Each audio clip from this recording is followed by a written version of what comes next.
Hello guys, एक बार फिर आप सभी का स्वागत है हमारे YouTube channel ILS academy for IAS में।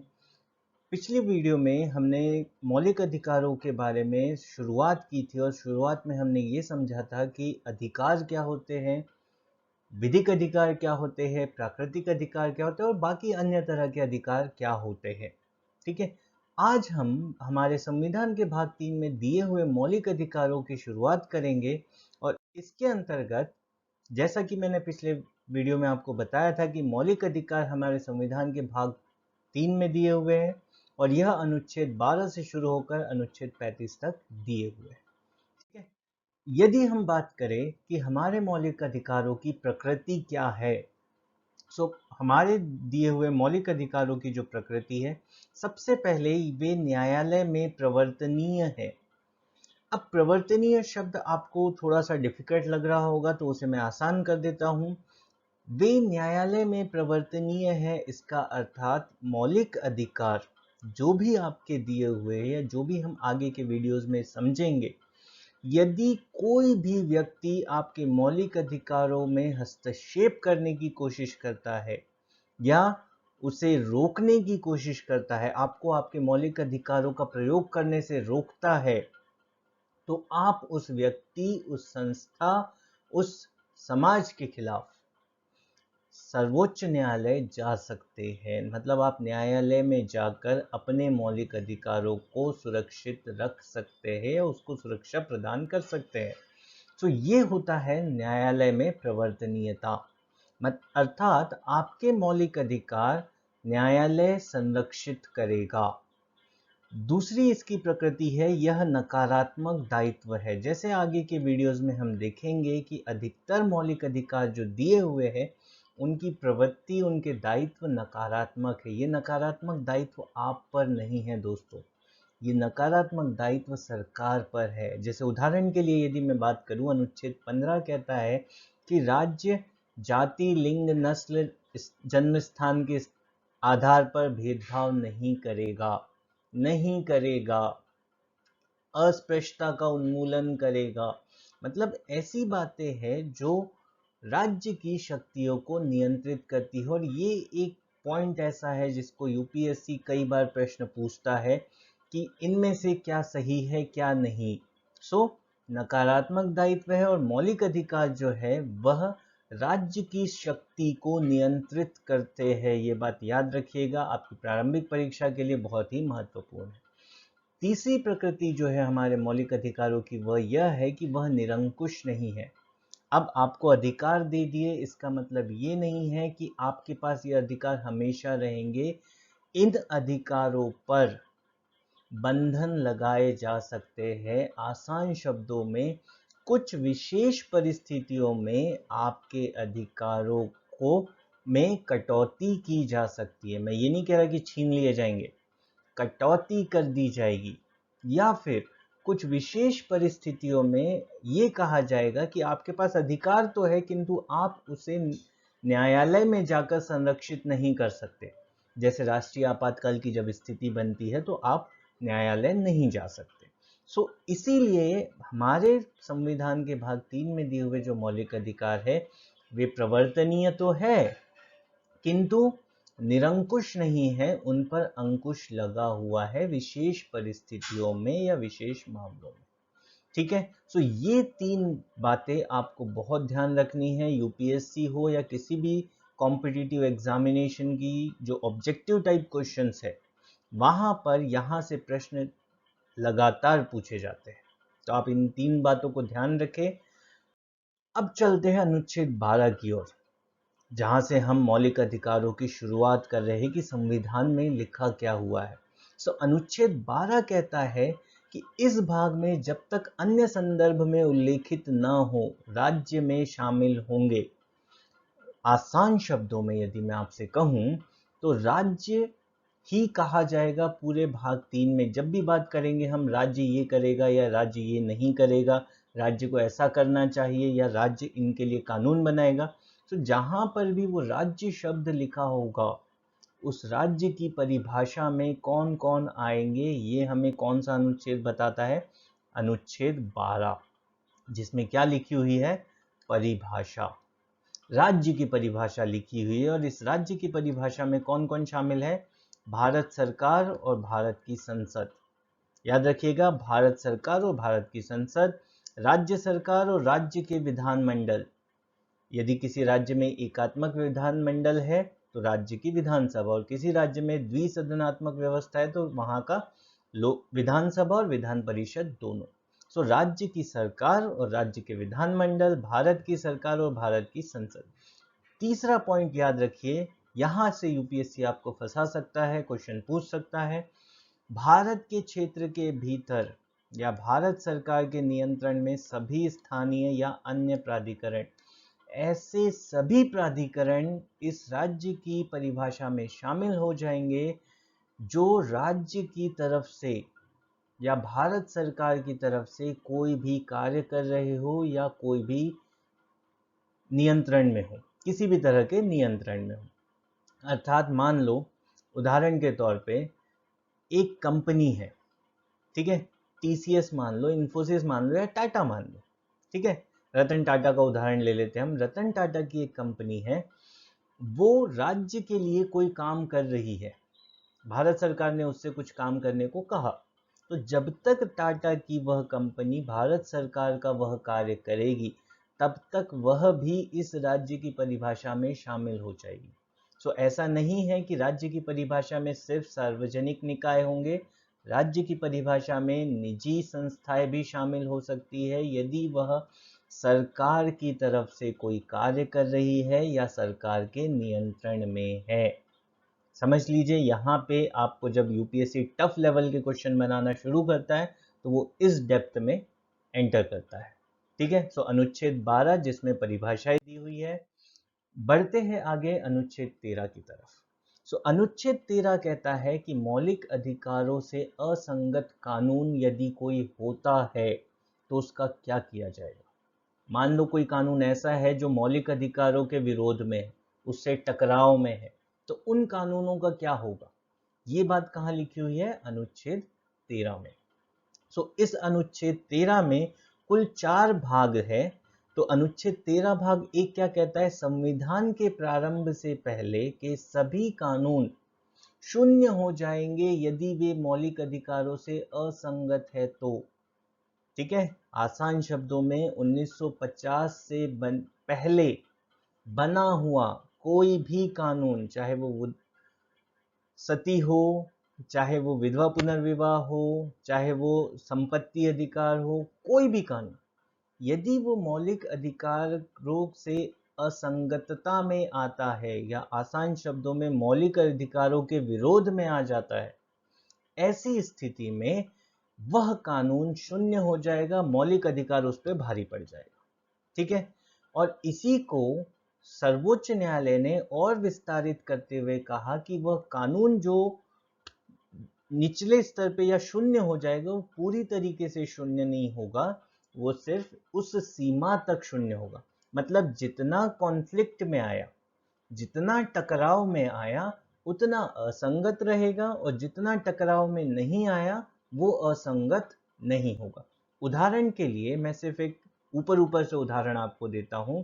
कोई एक ऐसा कानून है जिसमें कुल 10 प्रावधान हैं और इन 10 प्रावधानों में से 4 प्रावधान मौलिक अधिकारों के साथ असंगत है, ठीक है। तो ग्रहण का सिद्धांत क्या कहेगा? ग्रहण का सिद्धांत इन 4 प्रावधानों पर ग्रहण लगा देगा, ठीक है। इन 4 प्रावधानों पर लग जाएगा ग्रहण। किसने लगाया? मौलिक अधिकार ने। और बचे कितने प्रावधान इस कानून के? 6 प्रावधान। यह 6 के 6 प्रावधान लागू रहेंगे, ठीक है। कानून पूरी तरीके से शून्य नहीं होगा, केवल असंगति की सीमा तक ही शून्य होगा। आप इस चीज को समझिए, वो कानून पूरी तरीके से शून्य नहीं होगा, चाहे वो संविधान प्रारंभ होने से पहले का कानून। किंतु अनुच्छेद 13 भाग 1 क्या कहता है कि यदि कोई कानून बनता है जो मौलिक अधिकारों से असंगति की स्थिति में आता है तो वह कानून शून्य हो जाएगा। बाद में सर्वोच्च न्यायालय ने इसकी व्याख्या करते हुए कहा कि पूर्ण रूप से नहीं होगा, मौलिक अधिकार सिर्फ उस पर ग्रहण लगाएगा, ठीक है। और यदि ग्रहण लग के पूरा का पूरा कानून पे ग्रहण लग जाएगा तो पूरा कानून शून्य हो जाएगा, सीधी सा बात, ठीक है। तो ये है अनुच्छेद 13 भाग 1। अनुच्छेद 13 भाग 2 में क्या लिखा हुआ है? राज्य ऐसा कोई कानून नहीं बनाएगा जो मौलिक अधिकार के विरोध में आता हो। राज्य द्वारा बनाए गए ऐसे किसी भी कानून को शून्य घोषित कर दिया जाएगा।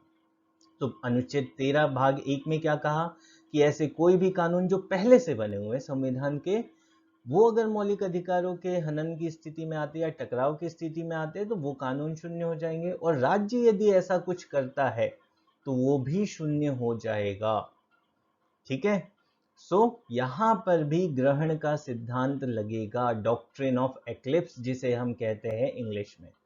ठीक है, सो अनुच्छेद 13 भाग 1 और अनुच्छेद 13 भाग 2 समझ में आ गया होगा आप लोगों को कि राज्य संविधान शुरू होने से पहले के कानूनों को भी मौलिक अधिकारों से ऊपर नहीं मानेगा, और राज्य संविधान शुरू होने के बाद भी ऐसा कोई कानून नहीं बनाएगा जो मौलिक अधिकारों से टकराव की स्थिति में आते। अनुच्छेद 13 भाग 3 में लिखा हुआ है कि कानून जो बात हम कर रहे हैं, अनुच्छेद 13 भाग 1 में कानून की हमने बात की, ठीक है, ऐसा कोई कानून नहीं बनाएगा। अनुच्छेद 13 भाग 2 में हमने कानून की बात की, तो ये कानून में है क्या क्या, क्या क्या आएगा? ठीक है, सो कानून में अध्यादेश शामिल होंगे, कानून में कोई भी आदेश शामिल होगा, कानून में अधिसूचना शामिल होगी, नियम शामिल होगा, उपनियम शामिल होगा, विनियमन शामिल होगा, और ना सिर्फ इतना, कानून में प्रथा भी शामिल होगी। प्रथा से तात्पर्य यह है कि यदि किसी धर्म में, यदि किसी समाज में कोई प्रथा ऐसी चली आ रही है जो किसी व्यक्ति के मौलिक अधिकारों का हनन करती है, तो वो प्रथा भी कानून के दायरे में शामिल हो जाएगी, और यदि वो मौलिक अधिकारों की से असंगति की स्थिति में होती है तो सर्वोच्च न्यायालय क्या करेगा? उसे असंगत घोषित करके शून्य कर देगा। उदाहरण अगर मैं आपको दूं तो कुछ वर्ष पहले शायरा बानो बनाम भारत राज्य में मामले में सर्वोच्च न्यायालय ने 3 तलाक को क्या कहा? असंवैधानिक। और क्यों कहा 3 तलाक को असंवैधानिक? क्योंकि वह मौलिक अधिकारों से असंगति की स्थिति में था। सो इसीलिए मैं कह रहा हूं कि प्रथाएं जो होगी वो भी आपकी शामिल होगी, फिर चाहे वो प्रथा किसी भी धर्म से जुड़ी हुई है, चाहे वो इस्लाम से जुड़ी हुई है, हिंदू धर्म से जुड़ी हुई है, ईसाई संप्रदाय से जुड़ी हुई है, किसी भी तरह की कोई भी प्रथा हो, यदि वह मौलिक अधिकारों से टकराव की स्थिति में आती है तो वह भी कानून के दायरे में शामिल होगी। ठीक है, तो आप इस चीज को समझ ले, कानून का दायरा संविधान की व्याख्या करते हुए सर्वोच्च न्यायालय ने बहुत ही विस्तारित कर दिया, और उसमें प्रथाओं और परंपराओं को भी शामिल कर लिया। तो ये हो गया अनुच्छेद 13 भाग 3। अनुच्छेद 13 भाग 4, इसके लिए एक पॉइंट और लिख लीजिए, यह संविधान के मूल भाग में या मूल स्वरूप में शामिल नहीं था। अनुच्छेद 13 भाग 4 संविधान में संशोधन के द्वारा जोड़ा गया, और वो कौन सा संविधान संशोधन था? 24वां संविधान संशोधन, जो कब हुआ? सन 1971 में। ठीक है, सन 1971 में 24वां संविधान संशोधन हुआ, और 24वें संविधान संशोधन के अंतर्गत अनुच्छेद 13 भाग 4 जोड़ा गया। और यह अनुच्छेद क्या कहता है कि इस अनुच्छेद का कोई भी प्रावधान अनुच्छेद 368 के प्रावधानों के अनुसार बनाए गए कानून पर लागू नहीं होगा। थोड़ा सा टफ इसकी लैंग्वेज है, बट इसे आसान शब्दों में यदि मैं आपको समझाने की कोशिश करूं कि अनुच्छेद 368 कहता है कि संविधान में संशोधन कैसे होगा, और उसमें एक प्रक्रिया दी है कि कानून कैसे बनाया जाए। ठीक है, यदि भारत की संसद अनुच्छेद 368 का प्रयोग करते हुए कोई कानून बनाती है, ठीक है, फिर वो कानून कुछ भी हो, और फिर वो कानून यदि मौलिक अधिकारों का उल्लंघन करता है, ठीक है, तो ये जो प्रावधान हमने अनुच्छेद 13 भाग 1, 13 भाग 2, 13 भाग 3 में पढ़े हैं, वो लागू नहीं होंगे। ठीक है, तो ये एक बहुत ही बड़ा चिंता का विषय बन गया। मतलब क्या, अब संसद सबसे बड़ा हो गया, संविधान से ऊपर उठ गया। ठीक है, तो इसके लिए एक अलग मामला आता है, वो हम कल के नोट्स में चर्चा करेंगे, कल की क्लास में उस पर चर्चा करेंगे। किंतु अभी के लिए आप इतना समझ लीजिए कि यदि संसद कोई कानून बनाती है अनुच्छेद 368 के अनुसार, तो मौलिक अधिकारों से असंगति की स्थिति में भी वह शून्य नहीं होगा, अनुच्छेद 13 भाग 4 के अंतर्गत। समझ आ गई इस बात को? तो आप समझ लीजिए अनुच्छेद 13 भाग 1 क्या कहता है कि संविधान प्रारंभ होने के पहले के जितने भी कानून हैं, यदि वो मौलिक अधिकारों से टकराव की स्थिति में आते हैं तो वो शून्य हो जाएंगे। अनुच्छेद 13 भाग 2 क्या कहता है कि राज्य ऐसा कोई भी कानून नहीं बनाएगा जो मौलिक अधिकारों से टकराव या असंगति की स्थिति में होता है, और यदि ऐसा कोई कानून बनता है तो वो शून्य घोषित कर दिया जाएगा। किंतु हमने ये बात भी समझी कि ग्रहण का सिद्धांत लगता है, पूरा कानून शून्य नहीं होता, ठीक है। और फिर हमने 13 भाग 3 देखा जिसमें ये कहा कि कानून के दायरे में क्या क्या आएगा, और ये हमने समझा कि कानून के दायरे में अध्यादेश आएगा, नियम आएगा, उपनियम आएगा, ठीक है, सारी चीजें आएगी इंक्लूडिंग प्रथा और परंपरा, ठीक है। तो यदि कोई प्रथा परंपरा मौलिक अधिकारों से असंगति की स्थिति में होती है तो वो भी शून्य हो जाएगी, ठीक है। और फिर अनुच्छेद 13 भाग 4 में हमने ये देखा कि यदि कोई कानून 368 अनुच्छेद के अंतर्गत बना है तो वो मौलिक अधिकारों से असंगति की स्थिति में भी शून्य नहीं होगा। और ये कब जोड़ा गया हमारे संविधान में? 1971 में। कौन से संविधान संशोधन द्वारा? 24वें संविधान संशोधन द्वारा, ठीक है। तो ये अब समझ लीजिए, कल की क्लास में या कल के वीडियो में मैं आपको ये समझाऊंगा कि क्या होता है यदि राज्य अब कोई कानून बना दे 368 का उपयोग करके जो मौलिक अधिकारों से विरोध में हो या मौलिक अधिकारों से असंगति में हो, तब क्या होगा, ठीक है। क्या मौलिक अधिकार बचेगा या वो कानून बचेगा, ठीक है। इसके लिए मैंने आज के टॉपिक में इसलिए नहीं डिस्कस किया क्योंकि बहुत लंबा लेक्चर हो जाता, ठीक है। क्यों? क्योंकि कल हम देखेंगे मूलभूत ढांचा, संविधान का मूल ढांचा, बेसिक स्ट्रक्चर डॉक्ट्रीन हम पढ़ेंगे, और वहां पे हम देखेंगे कि क्या होगा, कब मौलिक अधिकार भारी होगा, कब कानून भारी होगा। तो वो चीजें हम उस पर अगले वीडियो में चर्चा करेंगे, ठीक है। सो आज के लिए इतना काफी है बेटा। मौलिक अधिकार मैं इसलिए छोटे छोटे वीडियोस बना रहा हूँ क्योंकि ये बहुत ज़रूरी विषय है, बहुत ज़रूरी टॉपिक है आपके जीवन के लिए भी और आपकी यूपीएससी की प्रिपरेशन के लिए भी, ठीक है। यदि आपको वीडियो पसंद आया तो आप इसे ज़रूर लाइक करें, और साथ ही साथ आप हमारे फेसबुक पेज को लाइक करें। और आपको यदि यूपीएससी से रिलेटेड कोई भी क्वेरी हो तो आप हमें व्हाट्सएप कर सकते हैं, आप हमारा टेलीग्राम चैनल भी ज्वाइन कर सकते हैं, या हमें मेल कर सकते हैं। सो आज के वीडियो में इतना ही। आप हमें कमेंट्स देते रहिए, और जो भी आपकी क्वेरीज हो आप हमें कमेंट बॉक्स में लिख सकते हैं, हमें व्हाट्सएप कर सकते हैं, और उन्हें हम सॉल्व करेंगे, ठीक है। Thank you.